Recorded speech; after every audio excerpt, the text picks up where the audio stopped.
Previously on Transformers University, we took a look at the first 15 issues of the Marvel US run in the Transformers comics continuity, and now we kick off 1986 by taking a look at issues 16 through 19.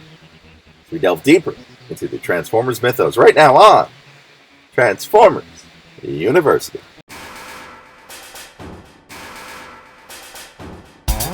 Hello, my friend, and welcome to episode 57 of Transformers University. I am your host, Anthony Brucali, owner, operator, madman, behind TFU.INFO, the Toy Archive, this podcast, the social media, and more. And today, we are returning to the US run of the Marvel Comics, and we're going to touch on 4 issues today, in issues 16 through 19. Now, before we get on to the comics, first, I just want to give a big shout out to Mike Seibert of Mike Seibert Radio Podcast.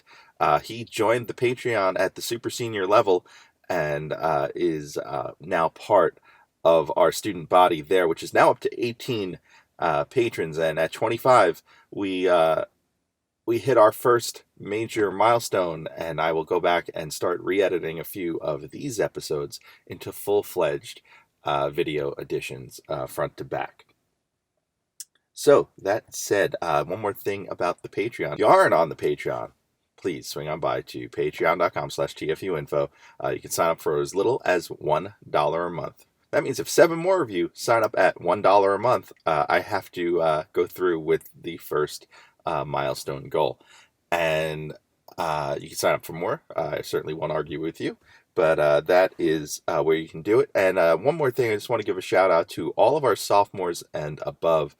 That is the $2 level over at our Patreon. And a quick note on that, I had to change some of the rewards there due to Patreon's rules regarding contests and giveaways. So everyone at the sophomore level and up gets a bonus entry, an automatic entry into any of our social media giveaways. Just recently, we gave away a Bumblebee movie prize pack from our friends over at Paramount Pictures. We also have given away a Bumblebee Steelbook DVD Blu-ray, also from our friends over at Paramount Pictures. And all of our patrons from the sophomore level and up did get a bonus entry. Plus, if they did any of the things that were asked on social media, they were entered that way as well.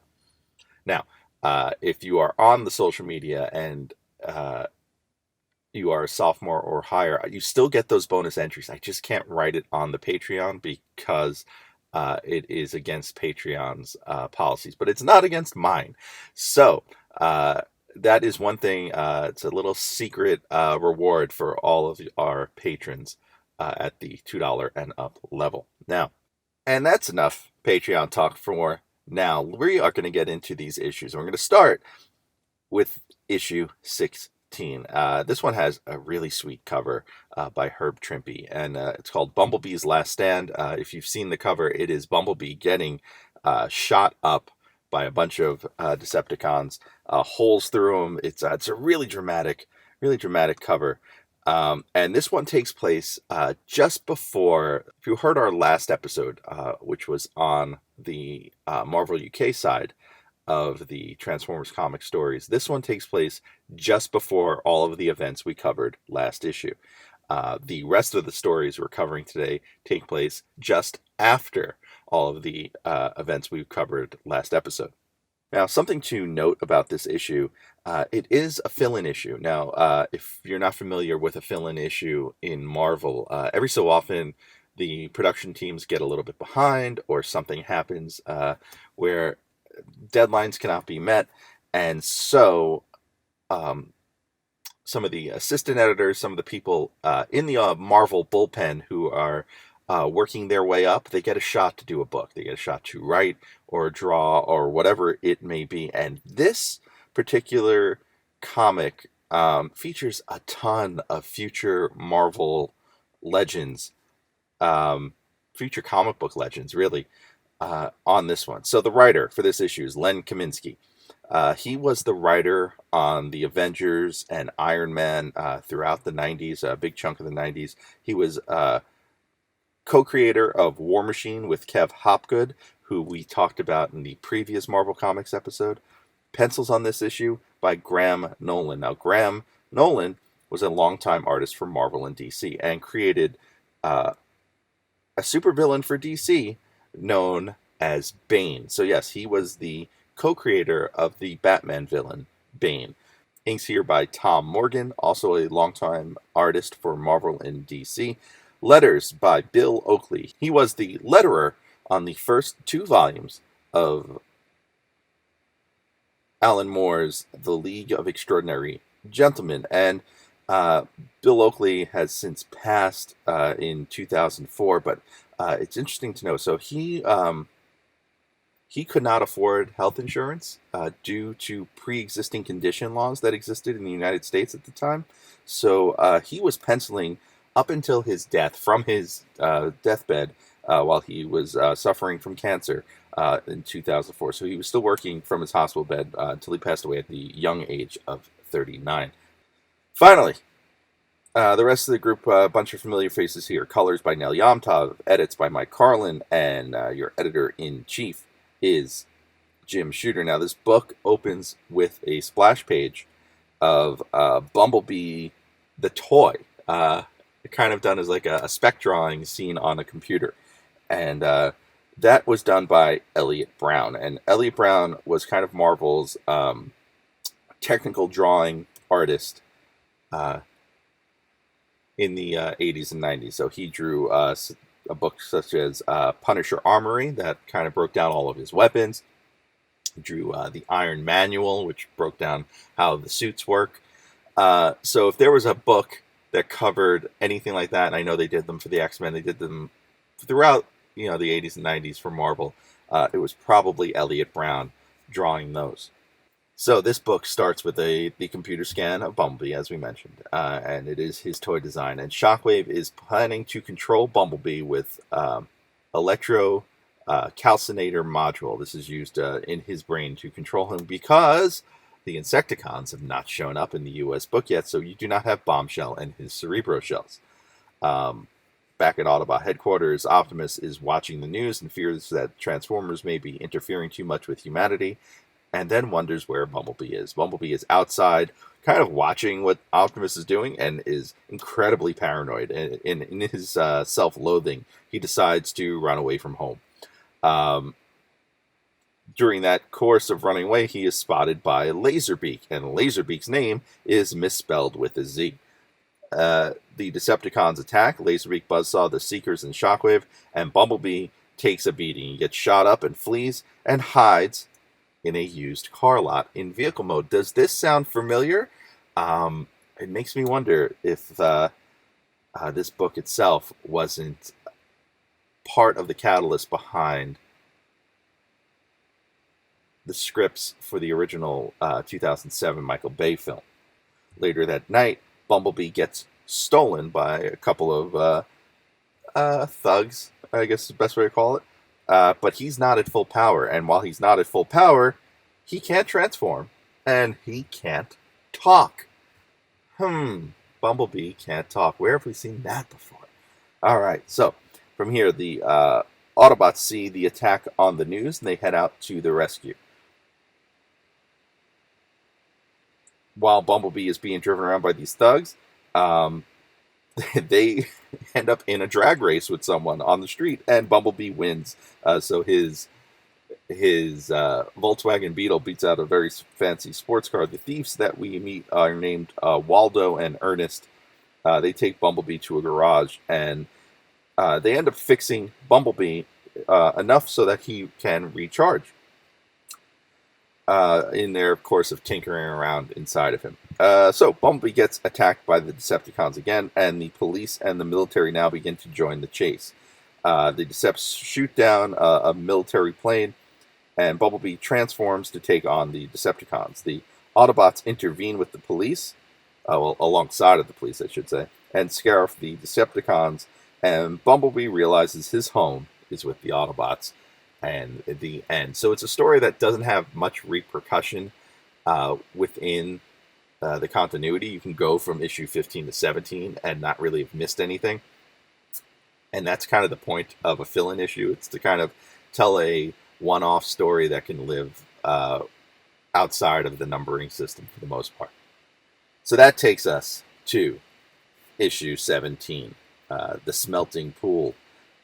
This is UK issues 66 through 67, and we return to our regular creative team here. Writers Bob Budiansky, pencils by Don Perlin, inks by Keith Williams, letters by Janice Chang, colors once again Nell Yomtov, edits by Mike Carlin, and this cover of Blaster falling into the Smelting Pool, which is also UK's number 66 covers by Herb Trimpe, UK's 67 cover by John Higgins. So the Smelting Pool is the title on the front of the book, but inside the issue's title is called Return to Cybertron Part 1. And for more on this issue, we are going to toss it to my friend, Gabriel Owens, the salty Seaman. Hey folks, Salty Seaman here. A couple corrections as I submit this to Ant. In my excitement rereading this, I made a few mistakes, so I'll go ahead and correct this at the beginning. I call Scrounge Scourge quite a few times, my mistake, and I call the smelting pool the smelting pit. 6 of one, half dozen of the other, and Spanner is a neutral scientist, not an Autobot scientist. So go ahead and correct those at the beginning, but otherwise, let's get into this ish. Today I'm looking at Transformers G1 Original Run, Issue 18, Return to Cybertron. This was such a... If you were a comic fan in the 80s, if you read the comic as well as watched the cartoon, this was a huge deal. Like, this is the one you found out, like, who read the comic and who didn't at school, because this is one everyone talked about. You know, I think a lot of people who only picked up a handful of issues here and there, like, found these, and, you know, this was a big, exciting moment because, you know, it was the first time the comic ever really did anything with Cybertron, other than, like, briefly in the first issue and just them talking about it, essentially. We actually come back and we see how the war is going, and it's a very stark, different picture than Cybertron, which appears to be mostly abandoned, especially at first, and then eventually we get, we find out, there's female Autobots, there's Shockwave, there was always a few Seekers around, Alpha Trion, but that's about all we see, and just Sentries and Guardians. It seems to be a pretty dead planet in the cartoon, and here we see, right starting off in the comic, they're sticking to their story about Cybertron being a starless planet swinging through the universe, and then I think after that it becomes, fairly vague what exactly their orbital pattern is. I think eventually someone told them that it probably wouldn't be feasible. I think the original story is like it's the size of Saturn or Jupiter, and I don't know. I'm sure some of our more physics-minded friends like Stevo or DVD could tell you exactly why that wouldn't work. But anyway, we see battles going on. This issue introduces a huge amount of lore. And right off the bat, we're seeing in the comic, we see generic Transformers getting attacked by other generic Transformers, non-named characters. It's kind of a generic design. Right away it starts like, this is different. This is, the pull was like really bringing you into a Cybertron story. And if you're really looking for that in your Transformers, which, obviously I was, and a lot of the people were, like this issue and the follow-up issue were, groundbreaking at the time. So let's delve into it a little bit, shall we? So right off the bat, we have the Decepticons attacking a group of this is the first time we see the idea of non-affiliated Transformers, non-Autobot, non-Decepticons. I know the issue will eventually call them neutrals. And we see like the Decepticons think nothing of them other than as a source of raw material. So deciding to sit out the war as a non-combatant does not seem to be working for these neutrals. Of course, later, much later in the recent couple of years, we've got the term nail, which actually is kind of which is a rude term to be. It becomes like a rude slur, but it stands for non-affiliated life form, non-affiliated intelligent life, whatever. I think anyway, it's a good term. I use neutral as a kid. One of the at the time, I mean, I don't know if anyone's done anything with canon in this, but one of the poor Transformers who gets sucked up into these Decepticon like scavenger thing is named Rotorbolt, which eventually we would get a name Transformer using that name. I don't know if we ever got a Tellus, however. It's specifically called a Harvester unit, and this is, of course, we'll later see is the machinations of a henceforth unseen Decepticon warlord. Then the issue cuts to we meet Blaster for the first time in the comics, and he has the more of the toy design with the face. He didn't get the friendly face look over, and it's a different Blaster from the definitely from the cartoon. This is pre him going to Earth and discovering Earth music, but he is definitely more of a grim warrior soldier type in the comics. He would eventually, they'd flesh out his personality like his tech spec in the cartoon. He is a fan of music and Earth culture and such. But, it's definitely not the driving part of his personality in the comic. And especially the part of Cybertron where there is no that part of his personality. He's just a grim communication soldier, and he's working for a really, what seemed to be a almost lost cause of the Autobots versus Decepticons.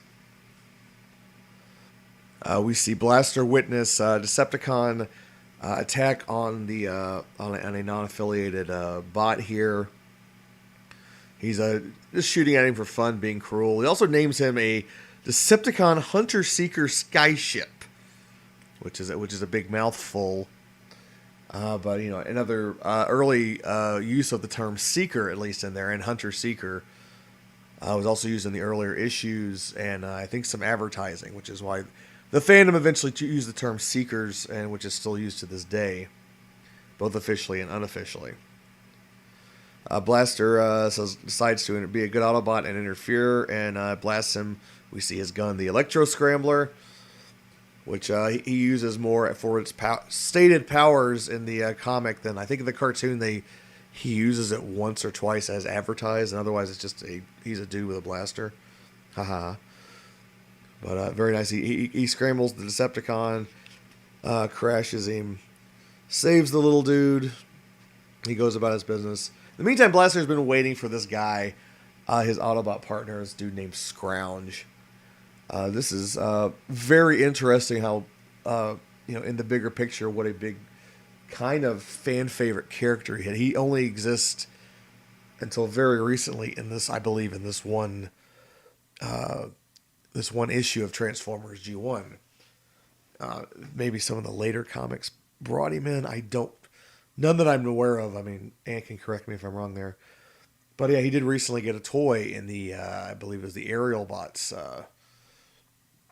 toy group, or was it Technobots? Anyway, he has a toy. It came out with all the combiner toys, and he's like this little kind of almost an accessory, but very, very cool. Just this kind of the cult fandom this little guy got from this one issue. Now, basically, the story is, Blaster's a communication bot. He's good. He's a scouter. Scrounge is like also same thing. He's a little smaller. He turns into a wheel. He's a very, very almost GoBot design to them. A lot of the non-toy ones do have like just these very basic robot designs. Scrounge gets a bit more. He's yellow. He's got kind of I would almost call it a Buck Rogers kind of face. And he has these two special kind of his deal here, which almost became a meme in the fandom. He has the wire-guided audio and video receptors in his fingers. It's a special power. No one else has anything like it. But Scrounge is trying to find an Autobot scientist named Spanner, another non-toy, non-other figure. I think he eventually got a toy of some sort too, or at least they used the name. But not near the level of fandom that Mr. Scrounge here has. But another example of what this comic provided. She also mentioned they bring up time units.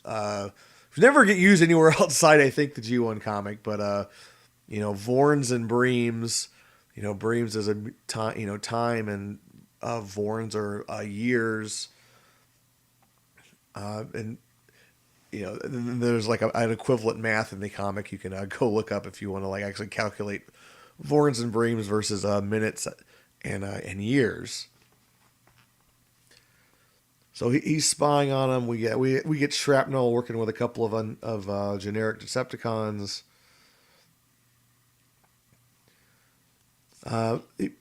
Scourge gets a lot of juicy information, but as he's retracting his hands, he hits a pipe or a cable in the shaft, sets off the alarm.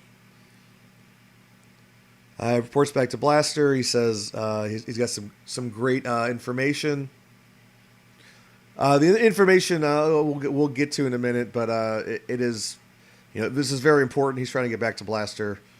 Tells him I'll be there in 2 Breams. There's good stuff like last time you thought you had some good information. You thought Straxus was dying. We get Straxus here name dropped, who's the Decepticon warlord currently ruling Cybertron. But all he had was a rust spot rash. Another bit of fun lore. We see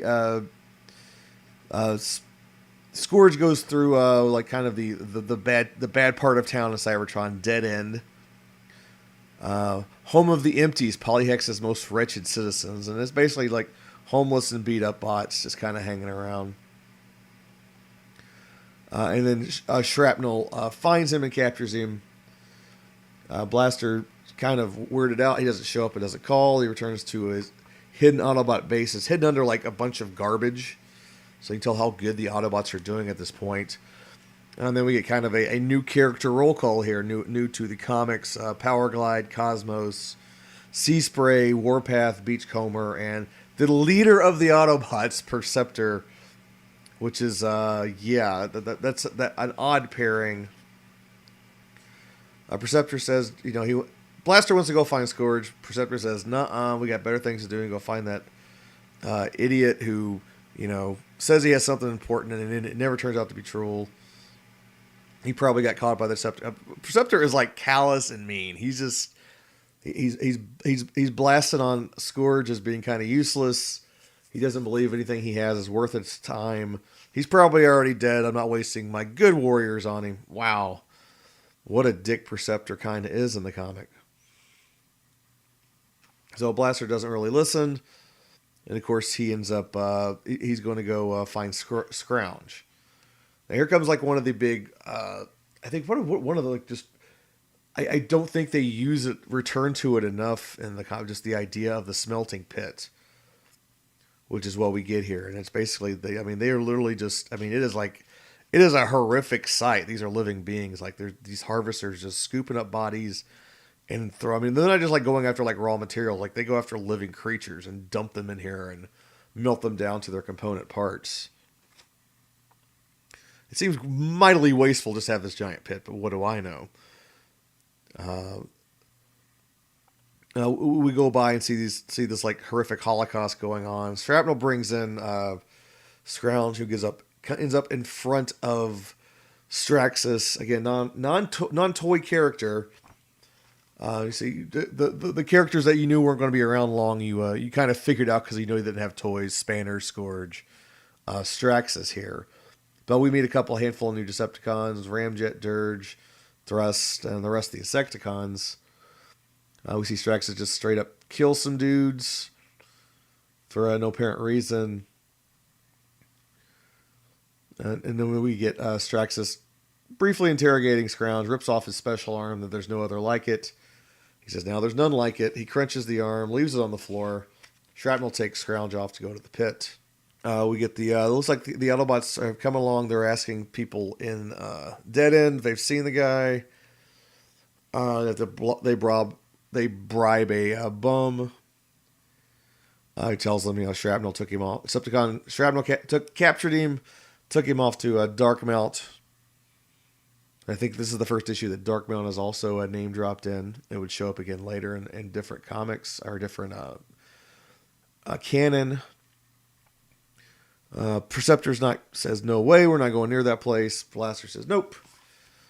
I'm going to go rescue my buddy. And he just straight up charges the smelting pit. Like, Blaster's a pretty big badass here.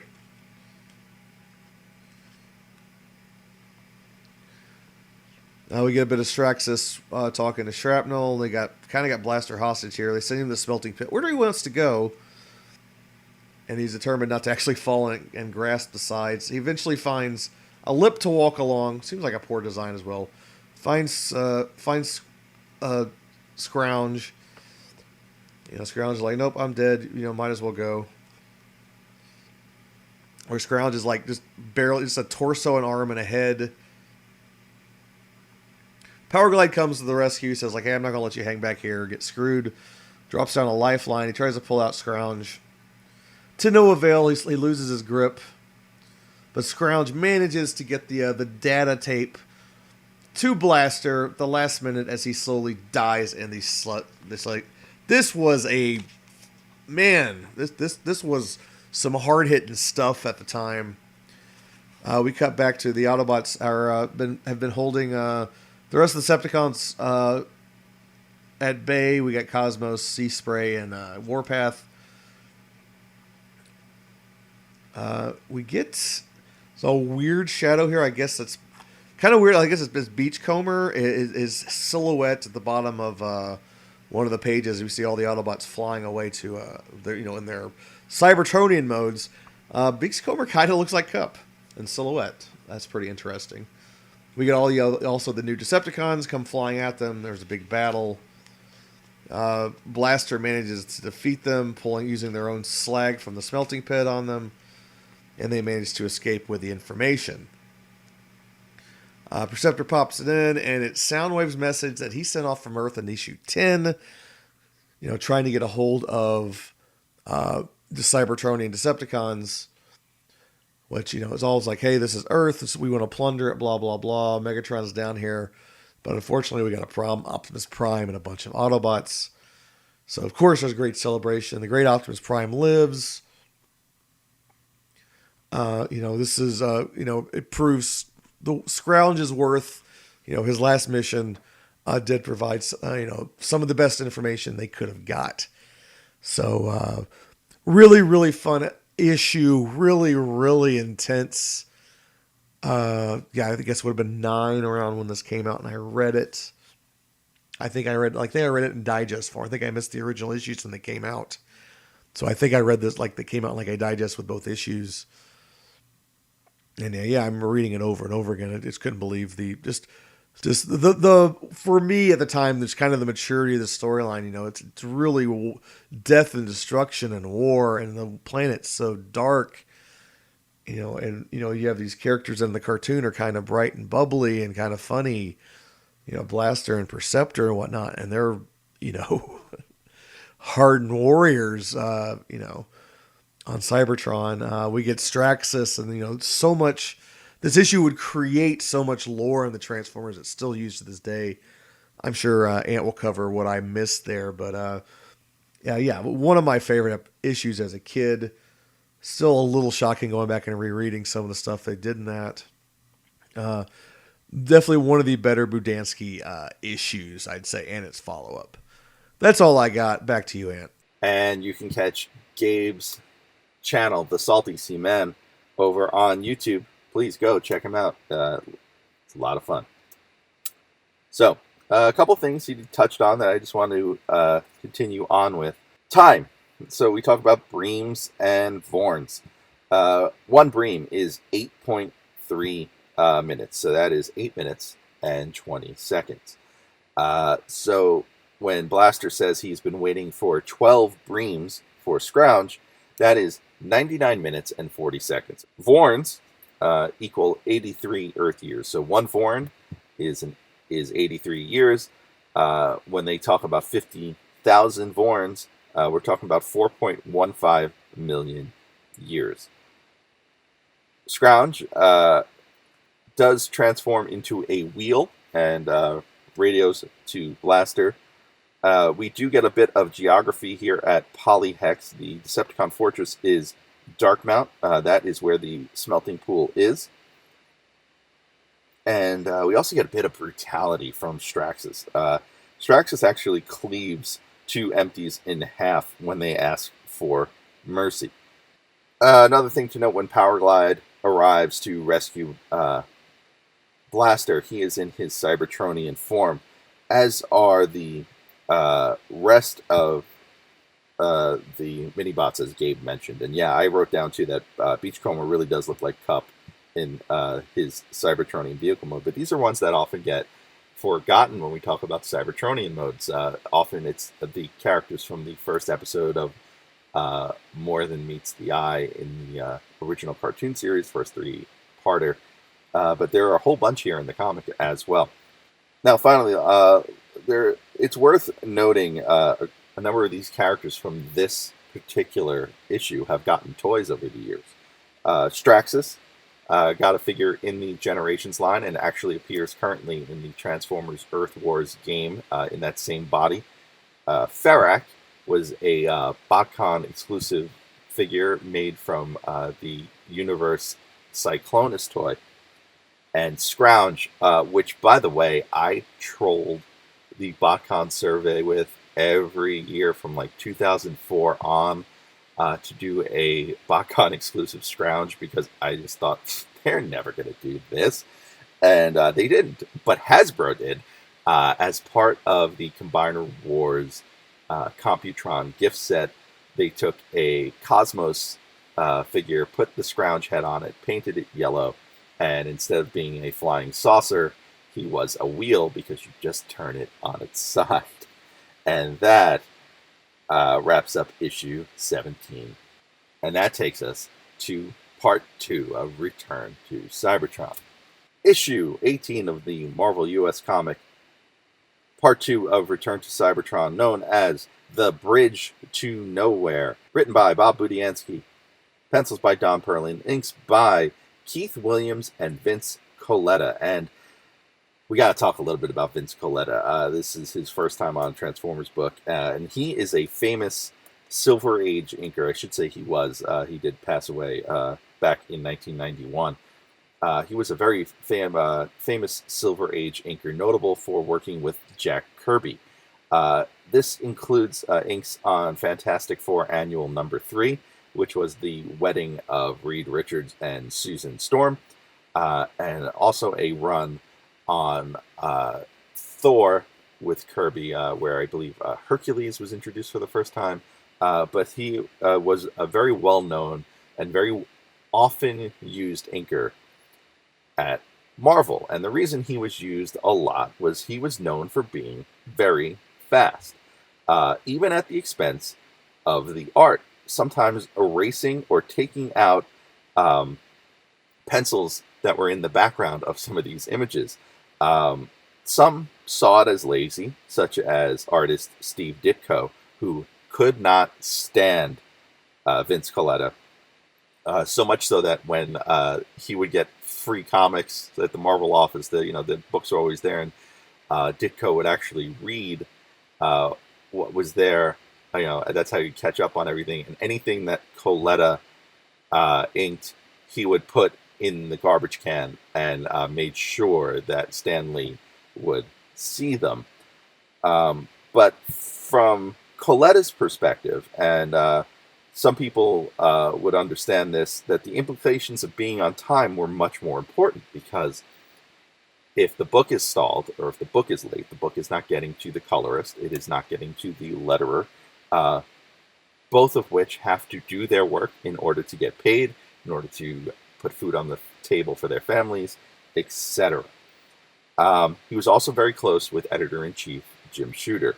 And when Jim Shooter was fired later on, which we will get to, Vince Coletta had written a profanity-filled letter to the Marvel brass after that firing, and I will not read that here, but you can certainly search that one out online. It is scathing, to say the least. Now, the rest of this book was, once again, letters by Janice Chang, colors by Nell Yomtov, edits by Mike Carlin, the cover, once again, by Herb Trimpe, and this one it features Blaster and Straxus fighting it out on the space bridge. And that would also be the cover for UK 69. 69, dudes! Which was the second half of the story there. The first half of the story there features a cover by Phil Gascoigne, who is another artist we have not talked about. And this cover is actually got a sphere in the middle that's half Earth and half Cybertron, and kind of has the heads of the important players on both the Autobots and Decepticon sides on Earth and Cybertron. This was actually the first of several covers for Marvel UK's Transformers run by Gascoigne, who's an artist for DC and Marvel. He doesn't have a lot of work to his credit, but he did work on a lot of licensed properties, such as Action Force and Thundercats. He worked on the Marvel book Darkhawk, and he was the penciler and inker on a Punisher graphic novel called Die Hard in the Big Easy. All right, so this one starts with a pair of humans driving in the woods, and they stumble upon a bridge that only extends halfway out. This is the space bridge, and it is a literal bridge in the comics, whereas in the cartoon it was more of a portal. This one is totally a actual physical bridge. On Cybertron, the Decepticons are attempting to cross the bridge from the other side, and they get disintegrated. The first one to cross, we find out his name was Crosscut, and that's not to be confused with a character we will meet many, many years from now known as Crosscut. Straxus demands another go through the bridge, and that character also dies. Shrapnel contacts Spanner, the scientist they kidnapped to develop the space bridge, and he says there is a fuel line malfunction. Blaster is spying on this own thing in his Cybertronian mode, which is kind of like this little video relay station. It's pretty neat. And Powerglide picks him up, and they head back to the Autobot base. Blaster wants to find Spanner and rescue him. Perceptor chooses to destroy the space bridge over finding Spanner. In eastern Wyoming, Donnie Finkelberg, the Robot Master, is annoyed with the Decepticons, and Shockwave arrives and is about to fight Megatron for leadership. And this is important because if you remember in the Marvel UK book, they've already had this argument about fighting for leadership, and in fact, the text in the UK versions of this book is changed to reflect that, so it doesn't seem like they're about to fight for leadership. This argument is interrupted by a holographic message from Straxus about the space bridge. The Robot Master realizes he must warn the Autobots. Back on Cybertron, Perceptor's Autobots tunnel below Darkmount to set explosives, and we get names of two bots that we don't know exactly what they look like. We do know they turn into drill tanks, more or less, and that is Corkscrew and Borbit. And when they reach the surface, they get attacked by Decepticons. The explosions destroy the tower at Darkmount, and Straxus transforms into a space cannon to find who did this. It's kind of thematic here that Decepticon leaders here turn into guns, and more importantly, space flying guns. So you have Megatron, okay, he does turn into an actual handgun. But Shockwave is a flying space gun in the comics, and now Straxus, also a space cannon of some sort, Galvatron in the movies, also a space cannon. Actually, Straxus's vehicle mode here, very, very similar to that of Galvatron. Straxus realizes this is all a distraction because Blaster is going to blow up the space bridge at the bridge, and until he hears a voice. And that voice is the bridge itself as it transforms and talks. It is Spanner. He has been built into the bridge because bridges span over things, hence the name Spanner. He just wants to die. What's he saying? He says, kill me. Over and over again. Kill me. So the Decepticons realize the ruse. Shrapnel and Straxus head to the bridge, and Shrapnel activates the bridge. The fight spills over onto the bridge, and they realize that the edge of the bridge is touching interdimensional space. And if you fall off the sides of the bridge, you die instantly. And for more on the fight scenes and just this issue in itself, I'm going to toss this over to one of our newest Patreon students, and that is John Schafer-Hames of the Married with Comics podcast. When you're talking in terms of expanding the scope of the Transformers story, a lot of people's thoughts are going to rightfully go to Simon Furman. But Bob Budiansky was no slouch when it came to expanding the size of the playground he was telling stories in. The Return to Cybertron two-parter does a masterful job of introducing more characters and concepts at a time than any of the Transformers books had since issue 1. And with the help of artist Don Perlin, this is done by putting them on this awesome alien Cybertron that adds depth and detail to the world you first see in issue 1, but also makes sure that this is a Marvel Cybertron, for lack of better terms. Now, the Bridge to Nowhere's principal legacy is the introduction of the Space Bridge, which would become a useful way to introduce new characters to the story. Space Bridge had been introduced in the cartoon a few months before this, but it was a ring-shaped mechanism which the Transformers would be converted to light and beamed across space between Earth and Cybertron. And that was pretty cool.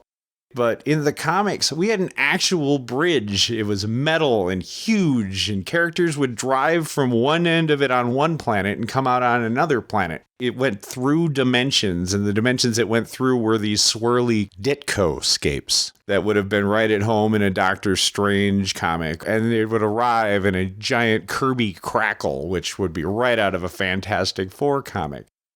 And it was made out of the robot that designed it, which treats us not only to this awesome bit of body horror when you see it partially transform into Spanner, but it presents Blaster with this twisted version of the trolley problem, and Blaster fails it spectacularly. And also, for me personally, this issue gives the Autobot Cosmos something to do, and that something that he does is kills and kills and kills.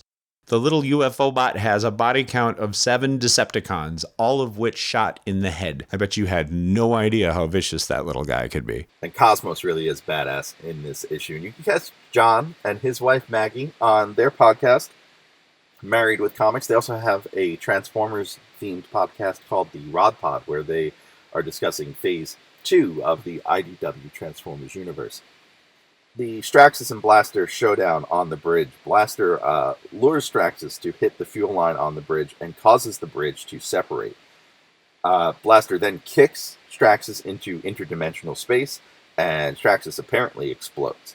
The Autobots then are trapped on the Earth side of the bridge and flee to land, where they meet up with the local Earth authorities. And those Autobots are Blaster, Perceptor, Beachcomber, Sea Spray, Cosmos, Warpath, and Powerglide, and that wraps up issue 18. So, on to issue 19. This is called Command Performances, written by Bob Budiansky, pencils by Don Perlin, inks by Aiken and Garvey, their first appearance in this series since issue 4. And colors, once again, Nell Yomtov, letters by Janice Chang, edits by Mike Carlin, and cover by Herb Trimpe, and that cover would apply to UK 71. UK 70 features a cover by John Dillard. Stokes. And that is Prime yelling at the Autobots to attack. And also worth noting, the direct market version of this book. I don't know if they do this anymore, but back in the day, if you bought a comic at like a grocery store or some sort of newsstand, I think it was the other way, it had a barcode in a little box on the left. And if you bought it at a comic shop, it had a picture in that box instead of a barcode. And this one has the Give the Gift of Literacy logo in the middle there. And I think that's, you know what, that one's important. Because I'm going to go back and just remember my mom for a little bit. My mom always encouraged me to read comics when I took an interest in them, because she didn't care what I was reading, for the most part. She was just happy that I was reading, and comics do that. So if you have kids or you see kids that are reading comics, definitely encourage, definitely support. So in this issue, Optimus begins the issue by introducing Omega Supreme. And this is the project he put Grapple on back in issue 14. Prime is a little concerned. He wants to know how to make combiners, which we've learned in the UK issues, and it's kind of a first, though, here in the US run. And he's deciding that he is going to attack the Decepticon base with everyone except Omega Supreme and Ratchet. But he plans to call off the attack after they get the correct info on how to make combiners by observing Devastator's combination. The Dinobots are not happy with this. They just want to fight things, and so they get annoyed and they storm off.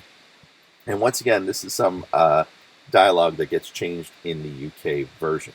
Now, back in eastern Wyoming, the Decepticons build fortifications where they're keeping Robot Master. They're turning it into a base. And Megatron is getting restless. He calls in the Seekers and Laserbeak and Buzzsaw and Frenzy and Rumble, the blue and red ones, respectively, to him. He wants to be at the space bridge for when the Decepticon reinforcements arrive.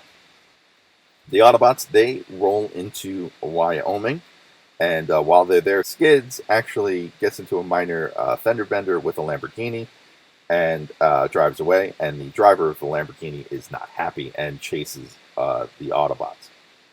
The Autobots then use Jetfire as a distraction to the U.S. military, which is surrounding this new Decepticon base, and the Autobots basically crash the gates. The Lamborghini driver also attempts to crash the gates and is stopped by the police. The Autobots then attack the Decepticon base. Megatron and his crew aren't there during the attack, but they're over where the space bridge is supposed to arrive. And they see the Autobots that have arrived and are being blockaded by the human authorities and not the Decepticons.